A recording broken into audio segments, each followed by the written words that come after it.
Alright guys, may pag-uusapan tayo guys. Pag-ibig naman tayo guys, pag-ibig naman tayo. Okay. Nakita niyo yung post na yan. Nagkalat din yan sa FB ngayon kasi ang kwento kasi yan guys, isang lalaki, nagmahal siya, may girlfriend siya, nagmahal siya.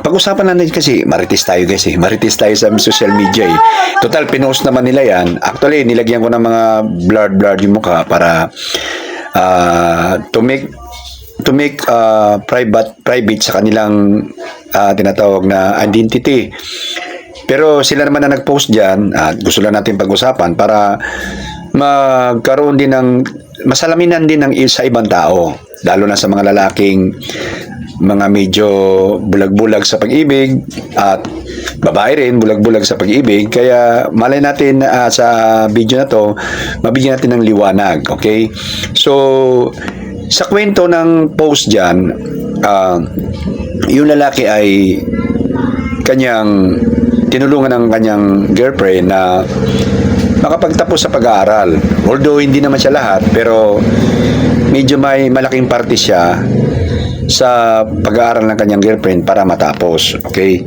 so yun na nga, after ng graduation at base sa kwento ng lalaki ay ipinagpalit nga daw siya at medyo yun na nga, nabaliwala na siya kasi tapos na yung kumbaga hindi na siya, kumbaga nawala na yung kanyang papel kumbaga sa pag-aaral. Ngayon, nagpaliwanag naman yung babae na habang sila ay palagi niyang una-una sinasabihan yung lalaki na tumigil nga sa bisyo niya dahil nagiinom yung lalaki. Siguro nagiinom, baka may mga bisyo din, sigarilyo, ano man. Pero hindi ko alam yun guys, para maging lang base sa post. Mamamarkis nga lang tayo para lang makapagpaliwanag ng kaisipan sa ibang tao.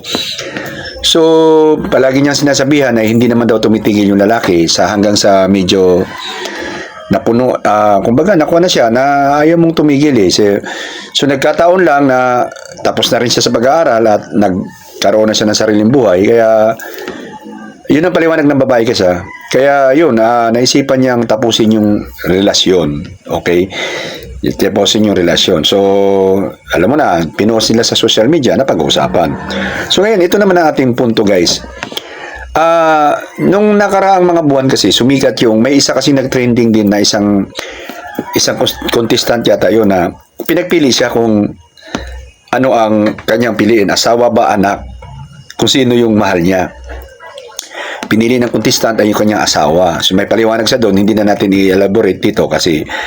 So ngayon, nagbigay ako ng reaction video. Ayun ang reaction video ko kasi wala nanonood yung channel ko wala nanonood. So anyway, may nanonood naman kung mga 90 mahigit.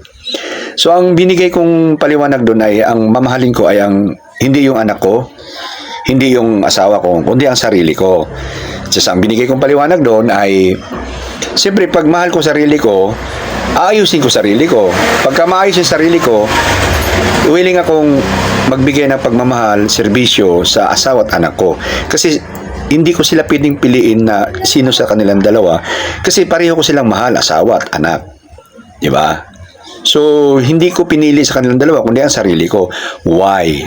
Why? Bakit sarili ko? Ganun. So, kasi nga, guys, ito paliwanag na natin tulad nung magmahal ka, tulad ni Kuya, nagmahal siya, tama yun, nagmahal siya, tinulungan niya yung kanyang girlfriend, pero hindi niya tiningnan ng possibility ng mga changes in our life. The only things that yung tinatawag na happen in this world is changes. Okay, so hindi niya inisip na pag ang girlfriend niya, pag nakatapos sa pag-aaral, siyempre yung estado nila gaganon na. Siyempre aangat ng babae at yung lalaki ay maiiwan na kasi nakatapos na to siya na natili isa sa sarili niya. So tama naman yun, hindi makasarili na pero yun, doon lalabas yung sinasabi kong mahalin mo muna sarili mo. Kasi tulad yan, uunahin mo nga yung ibang tao. Mahal mo sa buhay. Para mga OFW yan, inuna yung mga mahal sa buhay. In the end of the day, pagdating ng panahon na wala ka na, anong nangyari? Di ba? Naiwan ka sa ere. Hindi lahat ng mahal natin sa buhay, tulad ng anak, hindi lahat ng anak ay nagbibigay give back sa magulang. Hindi rin na lahat ng asawa ay manatili sa poder ng kanyang asawa. So, sino ang mananatili sa sarili mo? Ang pagmamahal mo sa sarili. Tulad sa aking tinatawag na disposasyon, ako kasi, kahit anong mangyari, mahal ko magulang ko, mahal ko anak ko, mahal ko ang asawa ko. Alam ko sa sarili ko yun, na hindi ko kayang tumalikod sa kanila. Pero, bago ko magbigay ako ng pagmamahal sa kanila, serbisyo, kailangan maayos yung sarili ko. Diba? So, mahalin ko muna ang sarili ko. Balik tayo dun sa lalaki. So, nung natapos niya yung babae sa pag-aaral, hihiwalay na yung tinatawag na estado nila. May bagong haharapin ang babae na buhay, which is, doon niya na marirealize na medyo pabigat na to. Dahil bakit? Siya nangarap nga eh. Yung pag-aaral pa lang niya, nangarap na siya sa kanyang sarili. Eh kung si lalaki ay, yun na nga, tumulong, tinulungan siyang umangat, dapat yung sarili niya ay nagtira din siya. Hindi mo masisisi yung girl. Kasi bakit? Iba na ang estado niya. Iba na ang kahalo niya mga tao. Nakukumpara niya na, okay guys, nakukumpara niya na ang kanyang boyfriend sa ibang lalaki. Kung paano nagkuan yung lalaki, paano kumbaga nagdadala ang sarili niya sa ibang lalaki din. Na ibang lalaki ay, di ba? So, nagkakaroon na ng komparasyon, ikukumpara ka na sa mga lalaking nakahalubilo ng babae. Professional na siya eh. Nakatapos na siya eh. Ikaw, nanatili ka doon sa iyong kalagayan. Diba? Instead na iangat mo yung sarili mo. Ganito yan guys ha. Sa relasyon ng babae at lalaki, hanggat maaari dominante ang lalaki. Dominant ka. What is the meaning of dominant? Kaya mong buhatin ang pamilya mo. Kahit yung babae ay mas angat sa iyo ng tinatawag ng level ng edukasyon. May mga profesional na babae, pero ang asawa nilang lalaki ay hindi naman profesional. Pero yung lalaki ay nanindigan bilang lalaki. Na kaya kitang buhat, kaya kitang bitbitin, paangat. Ganun ang nature natin, mga tao, sa relation, no? Kasi kung ang babae kasi ang dominant sa pamilya, okay guys, nature yan ng relation na ang dapat ang lalaki ang medyo dominante sa, kumbaga tayo nga leader eh. Tayo ang leader. Ngayon kung pabayaan mo yung babae na umangat sa'yo, mag-control sa'yo, doon yun na matatanaw ang kahinaan mo at ang kakulangan mo. So na ganun ang nangyari sa dalawang magkarelasyon na yon. So nakita niya na yung sabi nga ng babae, matagal ko nang sinabing tigil mo yung bisyo mo. Kumbaga gusto niyang mangyari, i-change niya yung pagkatao ng lalaki, which is nung una pa lang nakilala niya yung lalaki na ganun. So tanggap niya, sinagot niya. Pag sinagot mo, pag nagkaroon kasi kayo na relasyon, tanggap mo yung pagkatao ng taong minahal mo. Ganon. At saka, yun na nga, hindi ka dapat kung mayroon ka hindi mo siya dapat baguhin. Siya dapat magbago para sa sarili niya. Okay? Ako guys, nag-asawa ako ng marami akong nagiging girlfriend na alam kong hindi ko kayang dalhin pagdating sa pag-aasawa kasi medyo may estado yung mga babae. Kaya hindi talaga kami nagkiklik. At alam ko na magkakaproblema kami pagdating ng panahon na mag-asawa kami. So hindi kami alam kong hindi kami magkiklik. Kaya yung mga girlfriend kong mga nang nagdaan ay hindi kami nawan. Ngayon, nakilala ko yung babae, anak ng mangingisda, simpleng babae. At wala akong maipagyabang sa kanya, simple nga lang eh.